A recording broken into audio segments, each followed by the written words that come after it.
Buenas tardes a todas y a todos.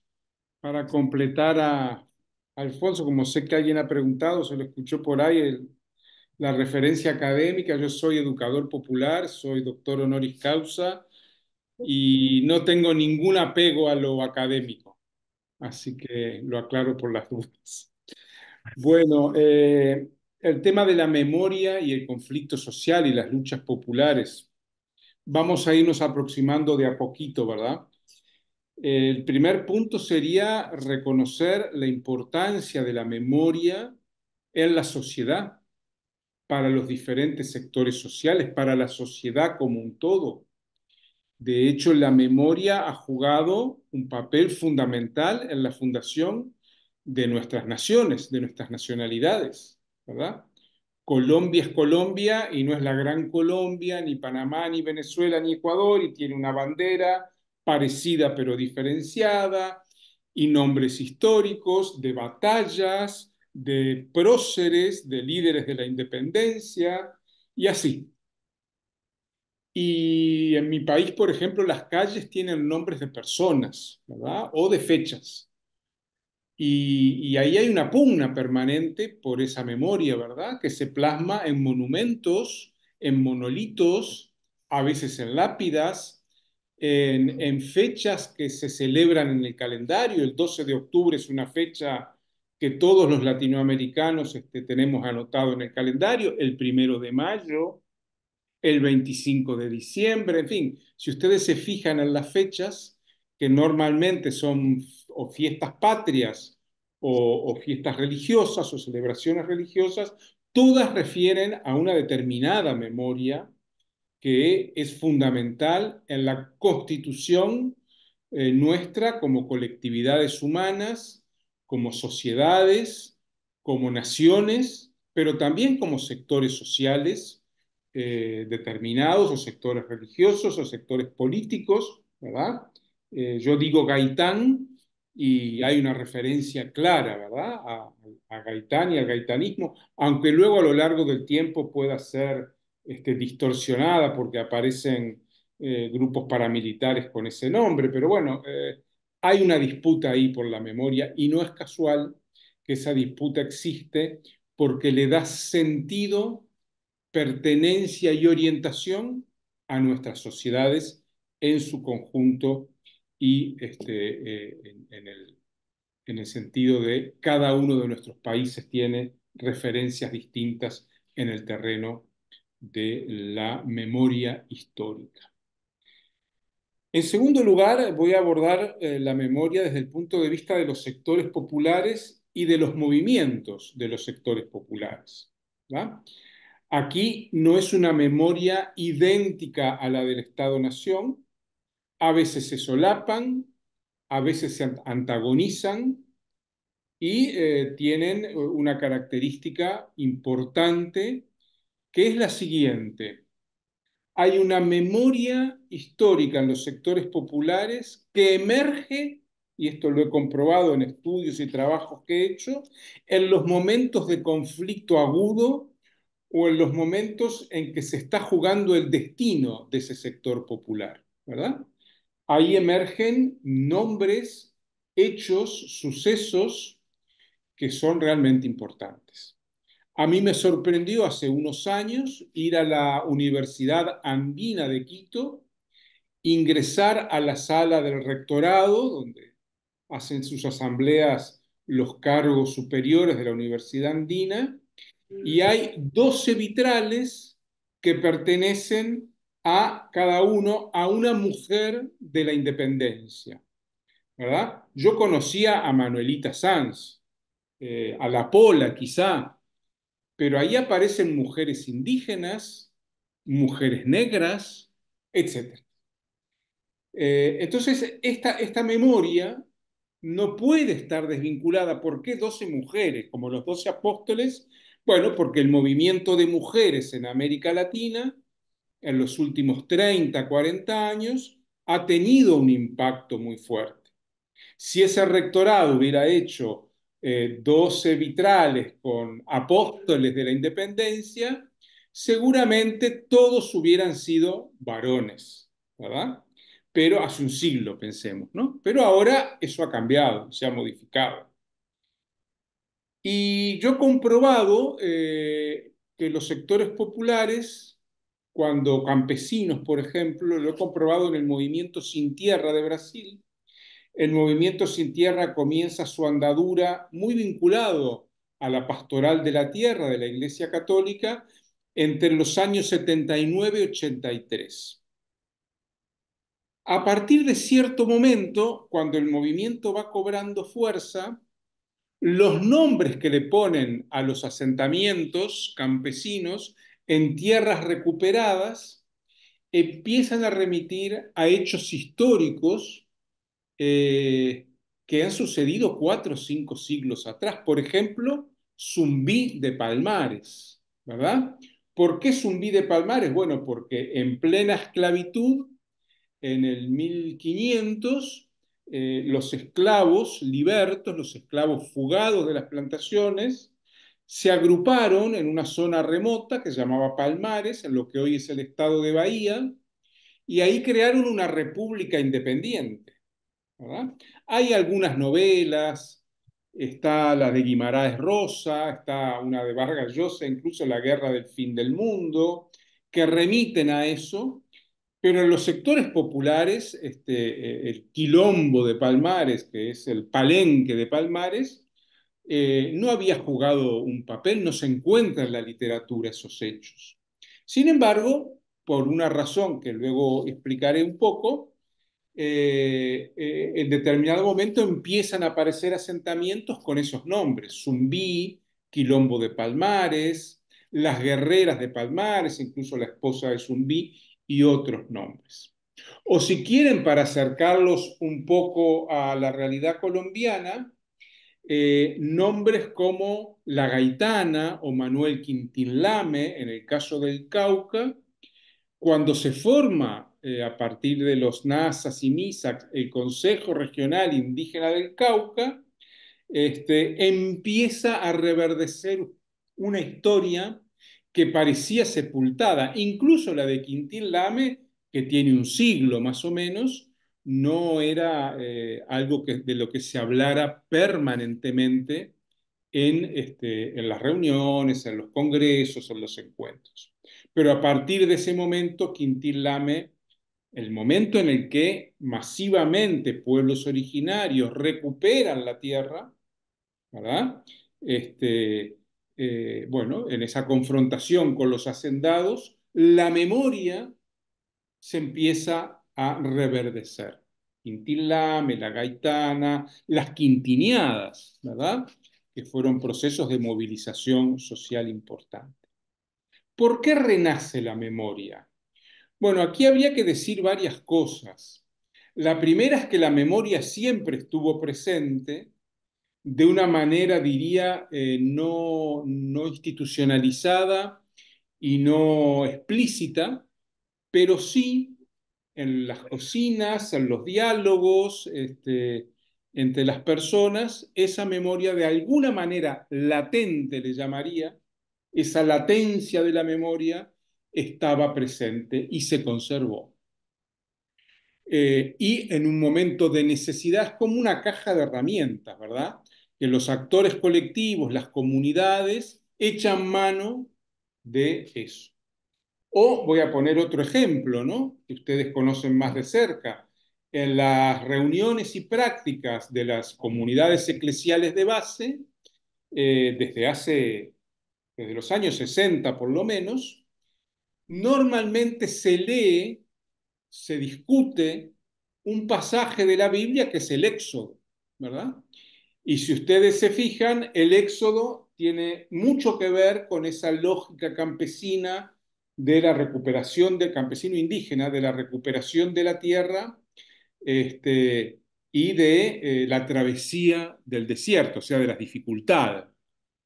Entonces, los sectores de abajo, digamos, los sectores populares, los pueblos oprimidos, no es que tengan la memoria ahí ya preparadita para sacarla, ¿verdad? Y ponerla sobre la mesa. Reconstruyen su memoria. ¿verdad? Y no necesariamente es 100% fiel a lo que sucedió en la historia, aunque a veces sí.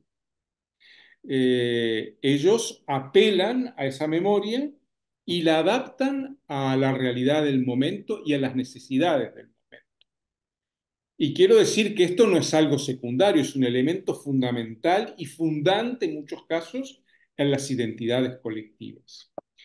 Los pueblos negros igual, ¿verdad? Los palenques, ¿verdad? La historia de los palenques se reverdece con el proceso de comunidades negras a partir de la Constitución del 91 y otros procesos vinculados a la emergencia del pueblo afro y de las tradiciones africanas en su vida, en sus momentos en los cuales necesitan afirmar su identidad y sus características. Entonces, como ven, hay múltiples caminos a través de los cuales esta identidad se va mostrando. Si ustedes recordarán, en cuando comenzó el paro del 2021, los indígenas Misak en Cali derriban, creo que fue el monumento de Belalcázar. Si estoy equivocado, me lo dicen sin problema. Entonces, esto es como una síntesis, ¿verdad? En el momento que salimos colectivamente y nos ponemos de pie colectivamente, básicamente son Misak y en la ciudad de Cali, afrodescendientes, derriban una estatua que ya habían derribado otras en otros lados, en Popayán, como símbolo del poder. Y esa es la disputa material concreta por la memoria. O sea, esto no es algo libresco, no es algo abstracto. Y el pueblo de Cali, en un punto de resistencia, en el punto Portal Resistencia, eleva un monumento que se llama Resiste, que es un puño, ¿verdad? Y si nosotros comparáramos cómo se construye un monumento colonial como el de Belalcázar u otros, incluso los de Bolívar, los construye un autor, ¿verdad? Lo diseña un especialista, es una obra con firma, lo ejecuta una empresa normalmente constructora y lo diseña de una manera elevada sobre un pedestal, ¿verdad? Estos son monumentos ecuestres, próceres o líderes subidos a un caballo, símbolo de poder, en un lugar más alto que las demás. Y el monumento resiste, es anónimo, no tiene autor, el autor es el barrio o el pueblo, participan cientos de personas en su elaboración, diferentes generaciones, jóvenes, mayores, cada uno pone en ese monumento lo que considera, unos ponían los cascos o los escudos de las autodefensas, otros pintaban o ponían nombres de los caídos, de la gente que había sido muerta por el ESMAD, etc. O sea, son como dos ejemplos bien opuestos y contradictorios de. Ahora, otro pasito más, más a lo concreto, empecé por lo general de la sociedad, luego de los sectores populares, indígenas y afros. Quisiera acercarme a un punto que para mí es fundamental y que a mí me lo develan los pueblos originarios, los pueblos indígenas, aunque también es práctica común entre campesinos, afros, etcétera. Y es la importancia de la memoria en la configuración de su vida cotidiana. Los nasas hablan nasayugüe, ¿verdad? Hablan una lengua propia que define su identidad y que debe ser recuperada generación tras generación porque la tendencia es a perderla, ¿verdad? Y del mismo modo nombran sitios sagrados y realizan prácticas en los sitios sagrados. Y aquí, ya para ir un poco cerrando, quiero ir a un punto que me parece central y es la forma como se transmite la memoria. Fíjense que en la universidad, en la escuela, por supuesto, en el secundario, cuando hablamos de historia, nos remiten a una literatura determinada, vayan a la biblioteca o consíganse tales y cuales libros y ahí aprenden la historia. Pero en la realidad de los pueblos eso no funciona así. ¿Qué es lo que permite esa reproducción de la memoria histórica? Bueno, es la espiritualidad, la ritualidad y la espiritualidad. Rituales que normalmente los pueblos los hacen en torno a un fogón, en el Cauca, cerca de las lagunas, con rituales muy extensos, a veces duran toda la noche, donde lo que a veces se hace es reproducir un hecho histórico importante. Por ejemplo, en las fiestas quechuas, en Ecuador, en Perú sobre todo, perdón, quechuas o quichuas en Ecuador, en las festividades, un elemento central es una especie de ritualización del combate entre Tupac Amaru y Atahualpa, cuando llegan los españoles, ¿verdad? Que Atahualpa mata a Tupac Amaru, no en la revuelta, que fue 2 siglos y pico después, sino en la primera llegada de los españoles en el 1500, hay un encuentro y Atahualpa mata a Tupac Amaru. Este, entonces, en estos rituales, es al revés, el que gana es Tupac Amaru. ¿Verdad? ¿Por qué? Porque el pueblo necesita darle, el pueblo quechua en este caso, darle continuidad a su historia y en las festividades anuales hay una escena que es la representación. Si ustedes van a las escuelas, en mi país por lo menos, en las fiestas escolares de fin de año se bailan bailes típicos de la época de la independencia, se cantan canciones, los llamados cielitos, que eran las canciones típicas de los rebeldes contra la corona española, etcétera. Entonces, en los sectores populares y en concreto indígenas, la espiritualidad juega un papel central en la transmisión de la memoria. Esa espiritualidad fuertemente comprometida, comunitaria, cara a cara, no distante, no es igual que en las grandes catedrales, es en la proximidad de la ronda del círculo, y es una memoria en la cual las personas mayores, los sabedores y las sabedoras juegan un papel central. Y yo diría que las sabedoras, en este caso las mujeres, son centrales en la transmisión de esta memoria. Y son centrales desde la cocina.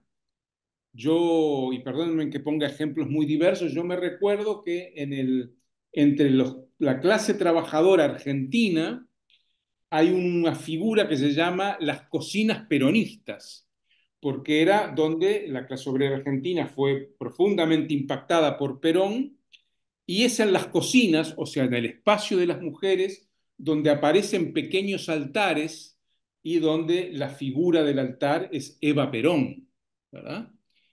Con flores, con una imagen, etc.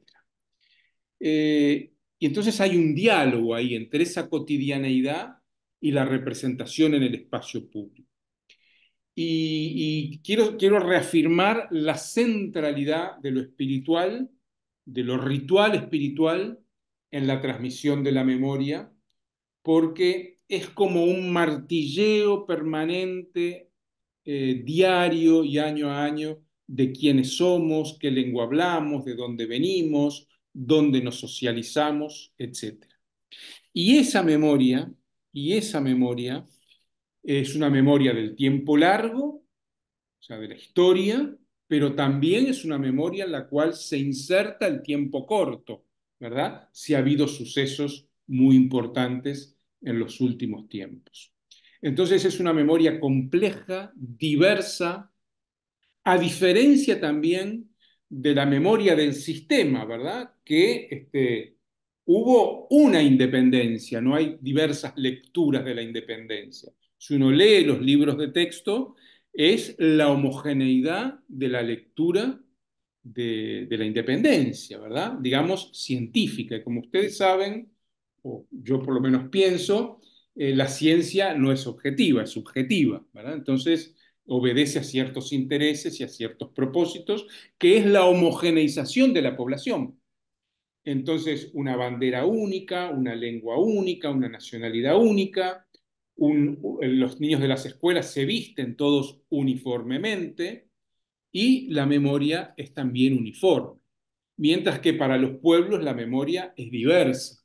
Los pueblos originarios hacen hincapié en su propia historia, su lengua, sus quintilame, etcétera, sus gaitanas, los pueblos afros en su venida obligada de África como esclavos y su emancipación. Y aquí quisiera agregar un elemento que también es importante. La transmisión de la memoria en diversos pueblos también es diversa. Por ejemplo, en el caso de los pueblos negros, juega un papel importante. No quiere decir que en otros no lo juegue, pero aquí muy destacado la música, la danza, la percusión, ¿verdad? El tambor, la percusión, porque la percusión también es una forma de golpear la tierra, de golpearnos los chakras, ¿verdad? Sobre todo los chakras centrales que están a la altura del ombligo, ¿verdad? Ahí hay que redescubrirlas y revalorizarlas, esas diferentes maneras de transmitir la memoria. Y esa memoria juega un papel central, ¿verdad? Fíjense que hoy uno de los pueblos tremendamente luchadores contra el modelo actual se llaman a sí mismos zapatistas, que remiten a Emiliano Zapata, ¿verdad? Al 1910. Y así hay muchos otros casos que serían algo similar, ¿verdad? O sea, la memoria no es algo que está ahí archivado, que está en los estantes de las bibliotecas, que está muerto. La memoria es del día, es vida. La memoria la reconfiguramos y cada generación, y diría yo más, cada lucha va a generar un tipo de memoria y unas características de memoria propias y diferentes.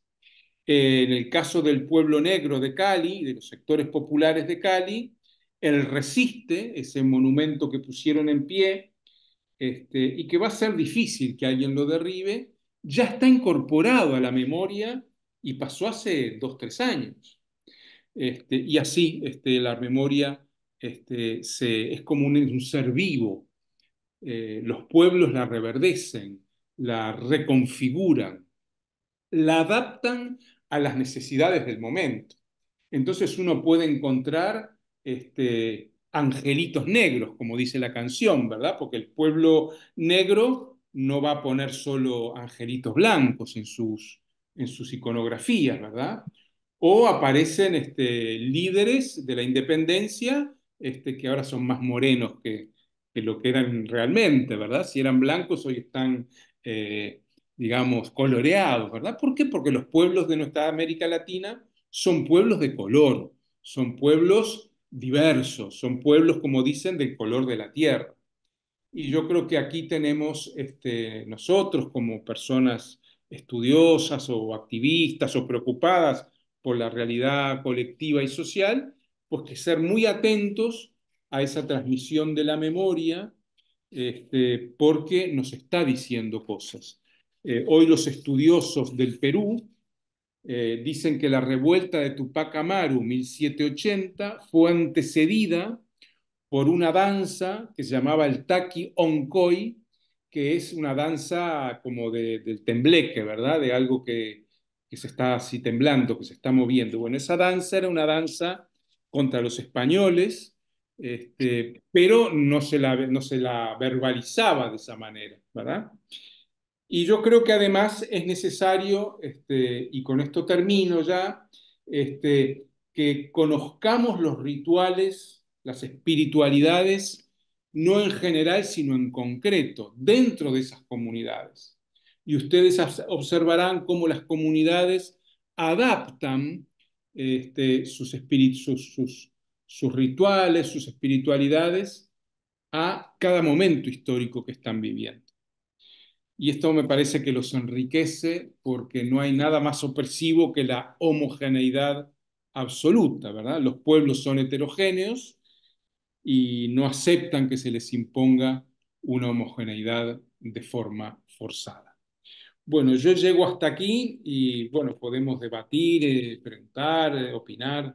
Me parece que sería también muy rico. Bien, Raúl, muchas gracias por la presentación. Creo que de resaltar, que lo insistes bastante en el papel de la ritualidad y de la espiritualidad en la recuperación de la memoria de los pueblos y el carácter identitario que resalta la memoria, recupera esas identidades y la pluralidad, contrario a la necesidad de homogeneizar una memoria institucionalizada que termina siendo eso, impositiva, homogenizante, el peligro, como llamarán, de una sola historia. Abrimos el espacio para preguntas, comentarios frente a lo que acaba de exponer o presentarnos o llama la atención Raúl en esta exposición. Raúl, para empezar, mientras toman aire, es cómo esto termina, o sea, el Estado, qué papel ha jugado allí en la recuperación o no de estas memorias, de esta diversidad de memorias. Hablamos de nosotros. ¿Quieres que te responda ahora? Podemos recoger varias preguntas. Sí. Por allá ya están animándose. Sí, dale. Profe, a mí me interesó mucho el tema de la espiritualidad, como el papel tan importante que tiene la espiritualidad en la transmisión de la memoria, pues la manera como se enfrentan también los diferentes escenarios en los que la vida se da, sobre todo en los territorios. Yo hice mi trabajo de grado sobre la importancia de la fe cristiana en los momentos del conflicto armado. Se convirtió ante la pérdida de los seres queridos en una cultura pues, tan devastadora como una masacre o la muerte, en un baluarte para poder superar y resistir. Resistir a la violencia, resistir a la muerte, resistir al dolor y vacía del Apocalipsis, que es el libro de la resistencia pacífica por excelencia. O sea, el Apocalipsis tiene una connotación política bastante interesante y es, mirado desde ese punto de vista, la resistencia política, pacífica, y un conflicto, y a veces la gente resiste en territorios donde está la presencia de los conflictos armados, la oportunidad de estar 2 años en el Catatumbo, más exactamente en la Gabarra, y, y en ese tiempo hice la profesionalización aquí en la UCO, hice el trabajo de grado sobre ese tema. Y ahora que usted toca esa dimensión de la memoria junto a la espiritualidad, me parece interesante. Muy bien.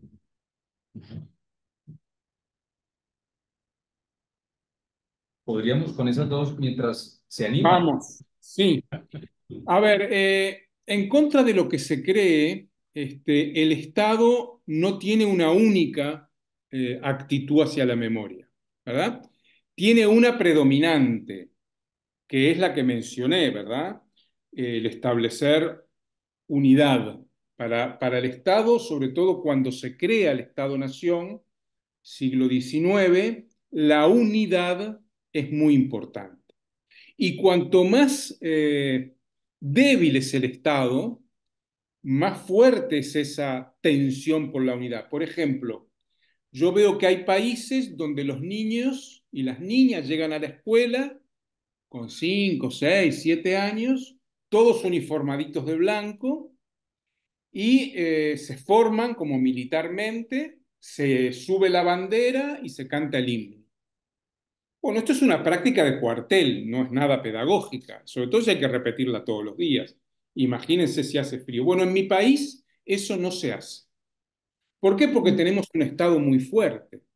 ¿verdad? Un Estado que está, yo soy de Uruguay, un Estado que está muy interiorizado en la gente, en las personas, y entonces no hace falta todo eso. Cuando juega Uruguay al fútbol, alguna gente pone la bandera de Uruguay, otros se ponen la camiseta celeste, pero la mayoría inmensa no. Y yo he estado en Colombia cuando juega Colombia y wow, si no tienes la camiseta de Colombia parece que estarías como en falta, ¿no? Entonces yo eso lo atribuyo a una débil presencia estatal en el imaginario y en la realidad colectiva. Entonces, el Estado necesita homogeneizar, como dije, a través de la educación, del imaginario, de los libros de texto en las escuelas y de prácticas como las que mencioné. Pero, por ejemplo, en 1964, en Perú, se produce un golpe de Estado encabezado por el general Velasco Alvarado y militar, progresista, y él eleva un lema que le dice, que se llama así: campesino, el patrón no podrá vivir más de tu pobreza. E imprimen los billetes comunes, con la imagen de Tupac Amaru, ¿verdad? O sea, el presidente, el militar Velasco, estaba rompiendo esa tradición y abriéndola y poniendo a Tupac Amaru, a José María Arguedas, el poeta, lemas como este, ¿verdad? Contra el hacendado.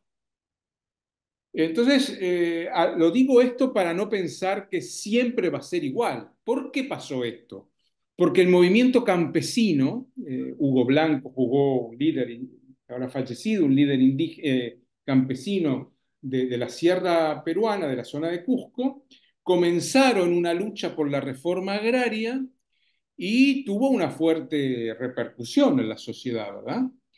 Y entonces los militares dijeron, bueno, aquí está pasando algo y reaccionaron, por supuesto, a su manera jerárquica, vertical, pero echaron a la oligarquía del gobierno y hicieron eso y además hicieron una amplia reforma agraria. Después de la de Cuba fue la más amplia. No pensemos que el Estado siempre va a tener la misma actitud. Hay grietas, hay espacios para otras cosas y depende de los momentos históricos, ¿verdad? Entonces, ese es un elemento que quería señalar como importante. Luego está el tema de la espiritualidad. Yo les voy a decir la verdad, voy a ser muy sincero con ustedes. Yo me formé en el marxismo, en Marx, y la espiritualidad nunca se le dio mucha importancia, ¿no? Digamos que era parte de la superestructura y que todo lo espiritual era menos que el materialismo, o sea, que lo material, ¿verdad? Lo que manda es lo material, por eso la centralidad de la economía en esa mirada simplificada del marxismo. Yo cuando me empiezo a vincular hace ya 3 décadas a los movimientos sociales, participo en muchas actividades del movimiento Sin Tierra de Brasil. Y los Sin Tierra tienen una práctica que se llama mística, que consiste, cuando empieza una reunión, un evento, un encuentro o un congreso, en cantar en círculo con guitarras y cantar canciones, algunas religiosas, otras revolucionarias, pero ese momento del canto y de la música como un momento de cohesión y de espiritualidad del movimiento. Y para mí fue una sorpresa agradable, porque eran momentos de intensa convivencia y confraternización entre las personas. Hay que decir que esto se debe en gran medida a la importancia que tuvieron los jesuitas en la formación del movimiento, ¿verdad? Ya dije que viene de la pastoral de la tierra, o sea, de la Iglesia Católica. Luego en el 83, en común acuerdo, deciden cada sector tomar su camino, pero la pastoral siempre está cerca del movimiento y de la lucha por la tierra. Pero me di cuenta que eso sucedía 20 minutos antes o después de los encuentros, ¿verdad? Esa práctica mística, que está en todos los movimientos, las acciones del movimiento Sin Tierra hasta hoy. Pero hace 3 años, ya al final de la pandemia, 2 años y pico, tuve la fortuna de ir a una comunidad guaraní Biá, en el sur del estado de Sao Paulo, ya ser en lo que es el bosque atlántico, y estuve allí varios días. Es una comunidad pequeña de unas 100 personas, y el centro de la comunidad es la casa de reza, o casa de rezos. Es una casa muy simple, de barro y techos de palma, y ahí se junta la comunidad todos los días, todos los días. Yo fui en invierno y había un fogón que lo atendían las mujeres, había música con flautas, con guitarra, que eran en general varones, y luego la danza, que eran en el medio, digamos, porque es un espacio alargado, sin adornos, sin nada, donde estaban varones y mujeres y niños y niñas. Y esto podía empezar a las 6 de la tarde, cuando cae el sol, y entre semanas se podía extender hasta medianoche, 5 o 6 horas, y algunos días, como los fines de semana, amanecían ahí, cantando y danzando, de una forma muy... y fumando los cachimbos, ¿verdad? Estas pipas rituales con mucho tabaco, y tomando mate, hierbas y eso. En un clima de una enorme paz espiritual, ¿verdad? De una concentración fuerte. ¿Perdón? Ah, no, bueno. Entonces, ¿qué quiere decir esto? ¿Por qué pasan tantas horas en la casa de reza? Bueno, porque la espiritualidad es lo que le da cohesión a la comunidad. Yo antes de eso pensaba que la cohesión se lo daba la propiedad comunal de la tierra, ¿verdad? En mi formación o en mi deformación marxista. No, no, el sentido de comunidad se la da la práctica diaria en la casa de rezos. A tal punto que cuando los hacendados atacan a las comunidades por las razones que sean, que son muy frecuentes, porque les quieren robar la tierra, o porque les molesta su presencia allí, porque no pueden expandir sus monocultivos, en general en esa zona de Brasil la soja, lo primero que hacen al atacar la comunidad es quemar la casa de rezos. Y en algunos casos a las personas mayores, que son las que dispensan esas normas espirituales. Entonces me parece que esto es muy importante. Hola, hola. Raúl, ¿Se cayó? que se Bien, había bien. cortado un...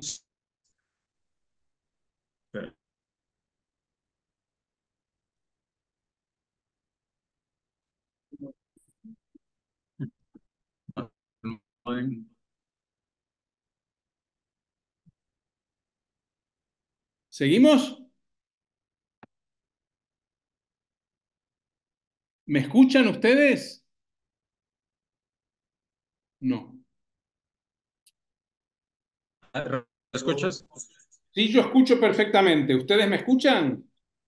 Ahora sí. Ahora sí. Bien, entonces prosigo. ¿Sí?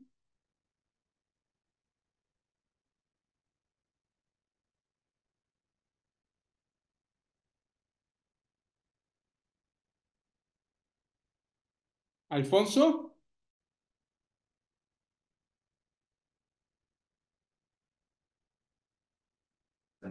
Listo, ya, ya, ya. Es que, Bueno, habíamos... puedo Ahora sí, seguir, ya. ¿verdad? Sí, señor. Íbamos, se reunían en la casa de los rezos, Sí. y que eso, Y que los hacendados claro, las queman cuando atacan a la comunidad, es lo primero que queman. perfecto, sí. Bueno, en este corte hubo un espíritu, se coló un espíritu maligno, así que hay que atenderlo, ese espíritu, a ver qué nos quiere decir. Bueno, lo que quiero llamar la atención es sobre la centralidad de la espiritualidad en la conformación de una comunidad y en la continuidad de esa comunidad. Porque esa comunidad ha conseguido que todos los jóvenes y las jóvenes no se vayan de la comunidad, sino que permanezcan ahí. Ustedes saben que los jóvenes tienden a irse por ahí. Y además, los pocos que se han ido a la universidad han regresado a la comunidad, ¿verdad? Entonces, los jóvenes participan en la espiritualidad, yo los he visto incluso jugando papeles destacados, y me parece que aquí hay una necesaria reflexión sobre, y no me canso de decirlo, que sin espiritualidad no habría comunidad. La espiritualidad configura una forma de vínculo social intenso, fraterno. Ustedes saben que la fraternidad, el hermanamiento, es el grado superior del amor, porque fraternamente me hermano con personas que no conozco, que pueden ser de otro país, de otra lengua, de otro color de piel. Me hermano sin esperar nada de ese hermanamiento, ¿verdad? Sin esperar un beneficio. Entonces, la fraternidad es un elemento que se fortalece durante las prácticas eh, eh, de la espiritualidad, las prácticas estas que mencionaba en las casas de rezos.